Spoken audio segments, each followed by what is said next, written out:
Sodium থাকে 1 চামচ লবণ, হ্যাঁ? ওটা প্রায় 4 লিটারের মতো পানি জমিয়ে রাখে। তো আপনার বডিতে মোটামুটি 5 থেকে 6 লিটার পানি সবসময় থাকে। এটা আমাদের খাদ্যাভ্যাসের কারণে। আমরা সারাদিনে সবগুলা বেলার তরকারি মিলিয়ে প্রায় 1500 মিলিগ্রামের উপরেই লবণ খাই। তো সব মিলে 5 লিটার যে পানি যখন আপনি না খেয়ে ওজন কমানোর চেষ্টা করছেন, তখন এই 5 লিটার পানি হঠাৎ করে 2-3 দিনের ভিতরে কমে যাবে আপনার। তখন কি হবে যে আপনি দেখবেন যে 2-3 দিন আপনি খুব ভালো রেজাল্ট পেলেন। মানে আপনার খুব দ্রুত ওজন কমে গেল। কিন্তু সেটা কিন্তু ফ্যাট না। সেটা পানি। ফ্যাট কমতে হলে টাইম লাগে। বুঝছেন? ফ্যাট কিভাবে কমে? ফ্যাট হচ্ছে যদি আমি প্রসেসটা বলি, আমরা যখন অক্সিজেন গ্রহণ করি তখন অক্সিজেন আমাদের শরীরের ভিতরে কিন্তু যে ফ্যাট আছে না, ওই ফ্যাট গুলো ট্রাইগ্লিসারাইড রূপেও মজুদ থাকে। তো ওই ট্রাইগ্লিসারাইডের সাথে বিক্রিয়া ঘটায়। বিক্রিয়া ঘটার মাধ্যমে ট্রাইগ্লিসারাইডকে কার্বন ডাই অক্সাইড, হাইড্রোজেন আর অক্সিজেনে পানিতে রূপান্তর করে। তো ওই কার্বন ডাই অক্সাইড আর হাইড্রোজেন আমাদের প্রশ্বাসের মাধ্যমে বেরিয়ে যায়। আমরা যখন শ্বাস-প্রশ্বাস নিচ্ছি।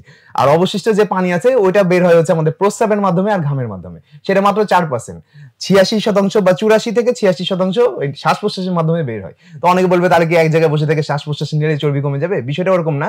ক্যালোরি ডেফিসিটও থাকতে হবে। হ্যাঁ, অনেকে দেখবেন ইয়োগা করে। তাদেরও কিন্তু এক জায়গায় বসে থেকে শ্বাস-প্রশ্বাস নেওয়ার মাধ্যমে চর্বি কমে। রিজনটা কি? যত আপনি গভীর শ্বাস নিবেন, সেটা যেকোনো ধরনের খাটনির কাজ যখন আমরা করি, তখন কিন্তু আমাদের শ্বাস-প্রশ্বাস হার্টবিট রেট বেড়ে যায়। আমাদের হার্টবিট রেট বাড়লে কিন্তু আমাদের শ্বাস নেওয়ার ডিমান্ডও বাড়ে। আপনি ফুটবল খেলবেন, ক্রিকেট খেলবেন, যাই করেন দৌড়ান, দেখবেন আপনি খুব বেশি দম নিচ্ছেন। তো আমাদের পরিশ্রমের কারণে পরিশ্রমটা কিন্তু আমাদের পরোক্ষভাবে ওজন কমাচ্ছে। প্রত্যক্ষ রিজনটা হচ্ছে ওই শ্বাস-প্রশ্বাসের হচ্ছে রেট।